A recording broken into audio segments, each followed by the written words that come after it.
Good morning everyone. Welcome to our YouTube channel Excellence Future Classes. हम पढ़ रहे थे चैप्टर 1 काइंड्स ऑफ सेंटेंस यानी कि वाक्य के प्रकार। तो वाक्य थे वे हमारे 5 प्रकार के होते हैं। नंबर 1 था हमारा असर्टिव सेंटेंस यानी कि साधारण वाक्य, ऐसे वाक्य जिनमें किसी साधारण कथन को प्रस्तुत किया जाता है, तो वे वाक्य हमारे साधारण वाक्य कहलाते हैं। नंबर 2 हमने पढ़ा था इंटेरोगेटिव सेंटेंस यानी कि प्रश्नवाचक वाक्य, ऐसे वाक्य जिनमें प्रश्न पूछे जाते हैं, तो वे वाक्य हमारे प्रश्नवाचक वाक्य कहलाते हैं। नंबर 3 हमने पढ़ा इंपरेटिव सेंटेंस यानी कि आज्ञा सूचक वाक्य, ऐसे वाक्य जिनमें आज्ञा, निवेदन, शिक्षा या सलाह आदि का भाग हमारे मन में जो उत्पन्न होता है, तो वे वाक्य हमारे इच्छा सूचक वाक्य यानी कि इंपरेटिव सेंटेंस कहलाते हैं।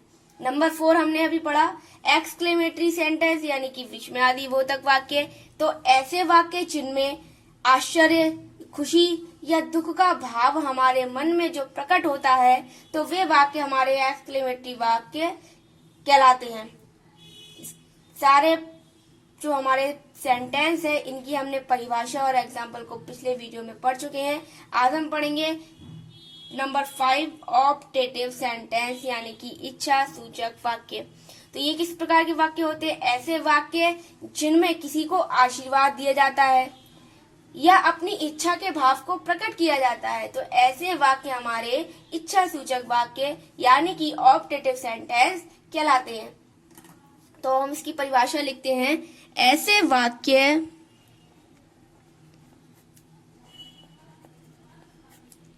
जिनमें आशीर्वाद या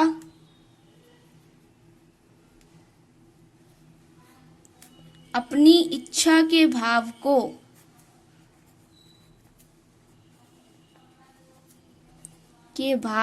प्रकट किया जाता है,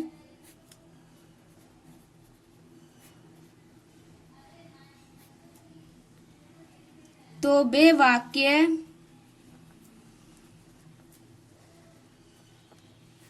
इच्छा सूचक वाक्य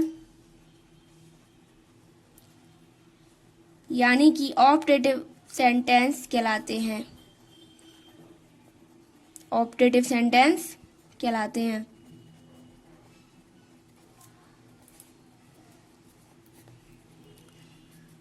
समझ गए? ऐसे वाक्य जिनमें कि आशीर्वाद देते हैं हम किसी को या जो हमारी इच्छा है उसके भाव को हम प्रकट करते हैं, तो ऐसे वाक्य हमारे इच्छा सूचक वाक्य यानी कि ऑप्टेटिव सेंटेंस कहलाते हैं। अब एग्जांपल्स को देखेंगे इनके हम। तो example number 1, may you live long, may you live long, may you live long, भगवान करे आप दीर्घायु हो या भगवान करे आपकी उम्र लंबी हो।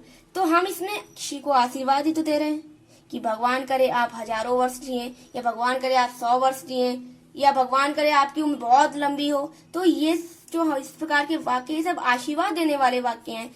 तो ऐसे वाक्य जिनमें हम किसी को आशीर्वाद दें, तो वे वाक्य हमारे ऑप्टेटिव सेंटेंस यानी कि इच्छा सूचक वाक्य कहलाते हैं। तो ये हमारा इच्छा सूचक वाक्य कहलाएगा। अब हम एग्जाम्पल अगला देखेंगे।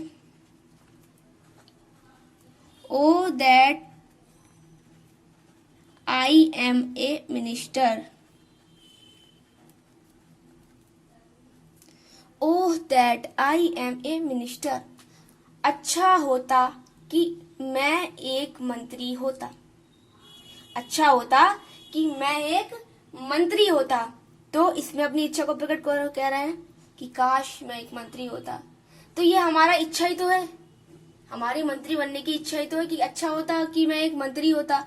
तो जब हम अपनी इच्छा को प्रकट करें या किसी को आशीर्वाद दें, तो वे वाक्य हमारे इच्छा सूचक वाक्य यानी कि ऑप्टेटिव सेंटेंस कहलाते हैं। ये हमारे 5 प्रकार के जो वाक्य थे वो आज क्लियर हो गए। एक बार फिर से रिवाइज कर लेंगे कि जो हमारे वाक्य हैं वो 5 प्रकार के होते हैं। नंबर 1 होता है हमारा असर्टिव सेंटेंस यानी कि साधारण वाक्य, ऐसे वाक्य जिनको साधारण कथन को कहा जाता है या किसी साधारण बात को बोला जाता है, तो ऐसे वाक्य हमारे असर्टिव सेंटेंस यानी कि साधारण वाक्य कहलाते हैं। और साधारण वाक्य के अंतर्गत 2 प्रकार के वाक्य आते हैं। एक आते हैं अफर्मेटिव सेंटेंस यानी कि स्वीकारात्मक वाक्य, और एक आते हैं नेगेटिव सेंटेंस यानी कि नकारात्मक वाक्य। तो अफर्मेटिव सेंटेंस स्वीकारात्मक वाक्य कैसे होते हैं? ऐसे वाक्य जिनको किसी के कहे जाने पर हम उस बात को स्वीकार कर लें, तो वे वाक्य हमारे अफर्मेटिव सेंटेंस यानी कि स्वीकारात्मक वाक्य कहलाते हैं। नेगेटिव सेंटेंस किस प्रकार के होते हैं? कि जिसमें नहीं या कहीं कभी नहीं का प्रयोग हुआ हो, जिसमें नहीं या कभी नहीं का उपयोग हुआ हो, या किसी की नकारात्मकता को दर्शाया गया हो, तो वे वाक्य हमारे नेगेटिव सेंटेंस यानी कि नकारात्मक वाक्य कहलाते हैं। हम पिछले वीडियो में इसकी परिभाषा और एग्जांपल्स को देख चुके हैं। नंबर 2 है हमारा इंटेरोगेटिव सेंटेंस यानी कि प्रश्नवाचक वाक्य। ऐसे वाक्य जिनमें प्रश्न को पूछा जाता है, तो वे वाक्य हमारे प्रश्नवाचक वाक्य कहलाते हैं, और इन वाक्यों के अंत में प्रश्नवाचक चिन्ह अवश्य ही लगा हुआ होता है। ये वाक्य भी हमारे दो प्रकार के होते हैं, एक होते हैं yes no answer type questions और एक होते हैं वाह टाइप क्वेश्चन। तो ऐसे क्वेश्चन हमसे पूछे जाए जिनका आंसर हम हाँ या ना में यानी कि यस या नो में दें, तो वे वाक्य हमारे yes no answer type questions कहलाते हैं। वाह टाइप क्वेश्चंस कौन से होते हैं? ऐसे क्वेश्चंस जिसका हम आंसर किसी वर्ड में या किसी सेंटेंस के अनुसार दें, तो वे वाक्य हमारे यस नो सॉरी वाह टाइप आंसर कहलाते हैं। ठीक है। नंबर 3 हमने पढ़ा था इम्परेटिव सेंटेंस यानी कि आज्ञा सूचक वाक्य। ऐसे वाक्य जिनमें आज्ञा, निवेदन, प्रार्थना, सलाह या शिक्षा आदि का भाव हमारे मन में जो प्रकट होता है, तो इस प्रकार के वाक्य हमारे आज्ञा सूचक वाक्य यानी कि इम्परेटिव सेंटेंस कहलाते हैं। नंबर 4 पढ़ा था हमने एक्सक्लेमेटरी सेंटेंस यानी कि विस्मयादिबोधक वाक्य। ऐसे वाक्य जिनमें आश्चर्य, खुशी या दुख के भाव को हम प्रकट करें, तो ऐसे वाक्य हमारे विस्मयादिबोधक वाक्य कहलाते हैं। और इन वाक्यों की पहचान ये भी होती है, इन वाक्यों के अंत में एक्सक्लेमेटरी मार्क यानी कि विस्मयादिबोधक चिन्ह अवश्य लगा हुआ होता है। नंबर 5 पढ़ा हमने ऑप्टेटिव सेंटेंस यानी कि इच्छा सूचक वाक्य। ऐसे वाक्य जिनमें आशीर्वाद या अपनी इच्छा को प्रकट किया जाता है, तो ऐसे वाक्य हमारे इच्छा सूचक वाक्य यानी कि ऑप्टेटिव सेंटेंस कहलाते हैं। इसके भी हमने एग्जाम्पल पढ़ लिए। तो जो हमारे 5 प्रकार के वाक्य थे हमने इनको समझ लिया। अब हम एक्सरसाइज को देखेंगे और उसमें बताएंगे ये किस प्रकार का वाक्य है। तो एक्सरसाइज को लिखेंगे। तो ये हमारी एक्सरसाइज पहली है। इसमें सबसे पहला है हमारा वाक्य, Saumya is a good student. Saumya एक अच्छी छात्रा है। तो ये किस प्रकार का वाक्य होगा? हमारा असर्टिव सेंटेंस यानी कि साधारण वाक्य, क्योंकि ऐसे वाक्य जिनमें साधारण बात को कहा जाता है। तो उसमें ही हमें बताया गया है कि Saumya is a good student, Saumya एक अच्छी छात्रा है। तो ये हमारा असर्टिव सेंटेंस होगा। और जो हमारे असर्टिव वाक्य थे, तो हमने पिछली वीडियो में जिसकी परिभाषा पढ़ी थी, ये 2 प्रकार के थे, एक अफर्मेटिव और एक नेगेटिव। तो इस स्वीकारात्मक वाक्य और नकारात्मक वाक्य। तो किसी के कहे जाने पर हम उस बात को स्वीकार कर लें, तो वे वाक्य हमारे स्वीकारात्मक वाक्य कहलाते हैं। और जिसमें नहीं है, कभी नहीं का उपयोग होता है, वे हमारे नकारात्मक वाक्य कहलाते हैं। तो इसमें ना ही नॉट का उपयोग हुआ है और ना ही नेवर का उपयोग हुआ है, इसलिए नेगेटिव सेंटेंस नहीं होगा। ये अफर्मेटिव सेंटेंस है क्योंकि इसमें किसी के कहे जाने पर उस बात को स्वीकार कर रहे हैं कि सौम्या एक अच्छी छात्रा है। तो ये हमारा अफर्मेटिव सेंटेंस होगा। और अफर्मेटिव सेंटेंस असर्टिव सेंटेंस के अंतर्गत आता है। तो ये हमारा असर्टिव सेंटेंस होगा।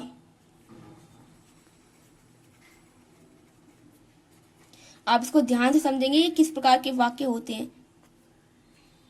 Where do you live? तुम कहाँ रहते हो?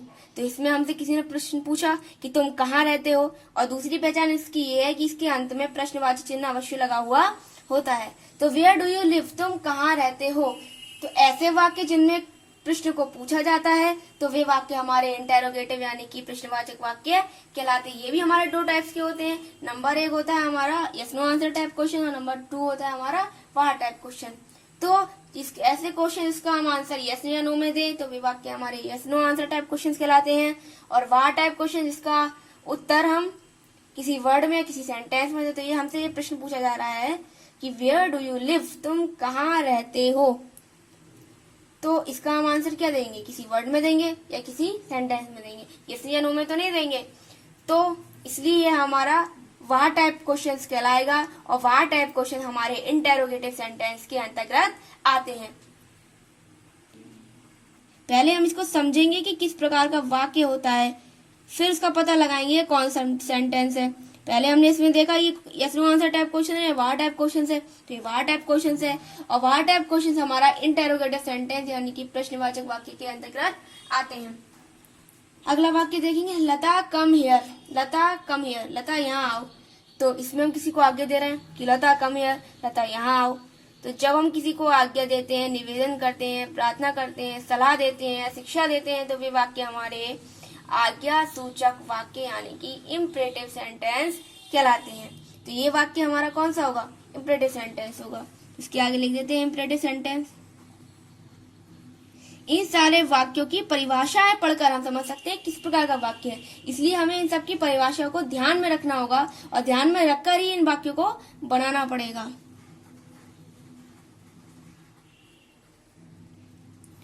नंबर 4 है व्हाट ए लवली वेदर, कितना सुंदर मौसम है। वाह कितना सुंदर मौसम है, व्हाट ए लवली वेदर।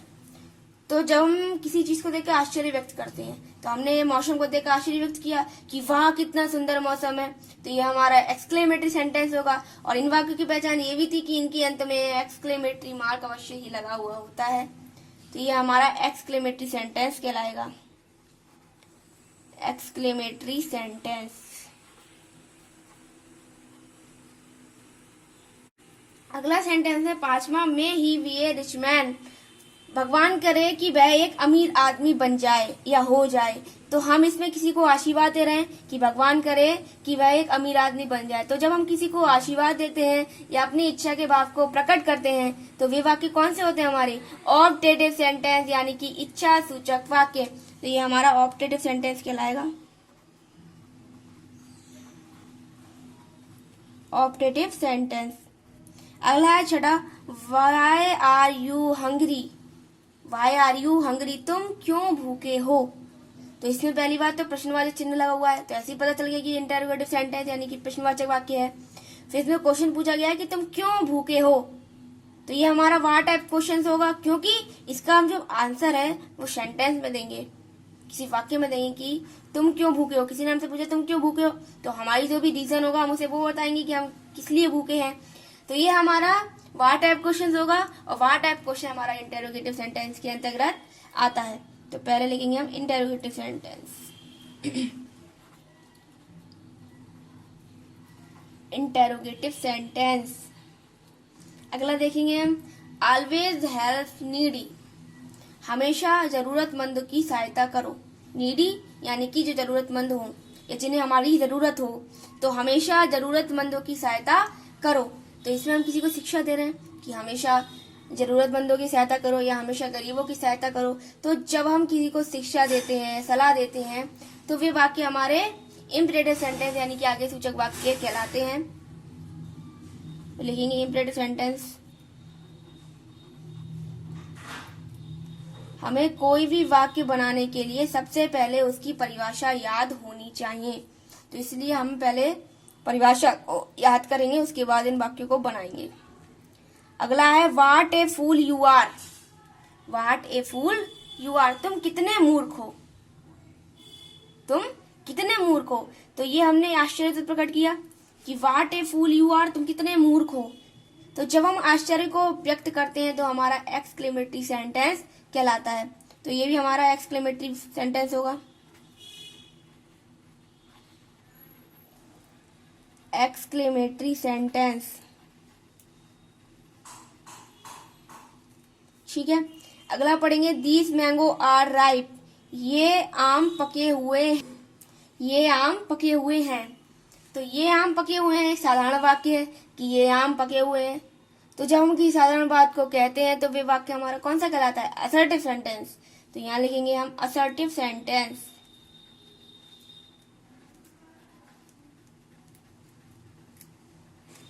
अगला देखेंगे, ओ दैट आई एम टॉपर, अच्छा होता कि मैं एक टॉपर होता, अच्छा होता कि मैं एक टॉपर होता। तो ये भी हमने अपनी इच्छा को प्रकट किया कि अच्छा होता काश कि मैं एक टॉपर होता। तो जब हम अपनी इच्छा के भाव को प्रकट करें तो वे हमारा कौन सा सेंटेंस कहलाता है? Optative sentence. और इसकी से सभी लोग इच्छा करते हैं कि अच्छा होता कि मैं एक टॉपर होता, तो इसलिए हमारा ऑप्टेटिव सेंटेंस कहलाएगा। ठीक है, जो हमारी एक्सरसाइज 1.1 थी वो आज हमने क्लियर कर ली। इनको समझ लिया कि सबसे पहले हम किसी वाक्य को पढ़ने से पहले सारे वाक्यों की परिभाषा को अच्छी तरह से पढ़ेंगे कि कौन सा वाक्य किस प्रकार का होता है। उसके बाद हम एक्सरसाइजों को पढ़कर सबसे पहले हम जो सेंटेंस होते हैं उनकी हिंदी निकालेंगे, फिर इसको समझेंगे। उसके आगे फिर हम लिखेंगे ये किस प्रकार का वाक्य होगा। तो ये हमारी एक्सरसाइज 1.2 है, इसे आपको खुद हल करना होगा। जिस तरह से मैंने आपको बताया है कि सबसे पहले हम किसी वाक्य को बनाने से पहले उस वाक्य की परिभाषा को देखेंगे, उसके बाद ही हम वाक्य को बनाएंगे। तो आप इसको खुद हल करके देखिएगा कि ये किस प्रकार के वाक्य हैं। आप और भी किताबों से वाक्य को निकाल कर देख सकते हैं कि ये किस प्रकार का वाक्य होगा। फिलहाल अभी ये एक्सरसाइज 1.2 है, इसे आप खुद हल करेंगे। तो सबसे पहला वाक्य है, are you a police officer? क्या तुम एक पुलिस अधिकारी हो? क्या तुम एक पुलिस अधिकारी हो? अगला जो हमारा वाक्य है, ही राइट्स ए नोवेल? वह एक ग्रंथ लिखती है। ठीक है, अगला जो है, मे योर मदर लिव लॉन्ग? भगवान करे आपकी मदर यानी माता जी लंबी उम्र तक जिए, या भगवान करे आपकी माता जी दीर्घायु हो। ठीक है, हमारा अगला वाक्य है, ओ that I were A queen? अच्छा होता कि मैं एक रानी होती। अगला वाक्य है, एलास आई एम अनडन? अफसोस कि मैं नष्ट हो चुका हूँ, मैंने सब कुछ बर्बाद कर दिया है, कि मैं नष्ट हो गया हूँ। अंडन माने मैंने सब कुछ नष्ट कर दिया है, बर्बाद हो गया हूँ मैं। तो अफसोस मैं नष्ट हो चुका हूँ या बर्बाद हो चुका हूँ। अगला है, गो फ्रॉम हेयर? यहाँ से जाओ। हम किसी को आज्ञा दे रहे हैं कि यहाँ से जाओ। अगला जो सेंटेंस है वो है, हाउ ओल्ड आर यू? आप कितनी वर्ष के हो, आप कितने वर्ष को हो, या आपकी उम्र क्या है। ठीक है, अगला जो वाक्य है, smoking is harmful? Smoking is harmful? धूम्रपान सेहत के लिए हानिकारक है। अगला जो वाक्य है, प्लीज हेल्प मी? कृपया मेरी सहायता करो। और लास्ट है जो हमारा वाक्य, have you done your work? क्या तुमने अपना कार्य पूरा कर लिया है?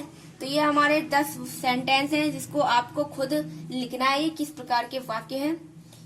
तो ये आज हमारा चैप्टर खत्म हो गया। अब हम अगला चैप्टर पढ़ेंगे। तो I hope you understand kinds of sentence. Thank you.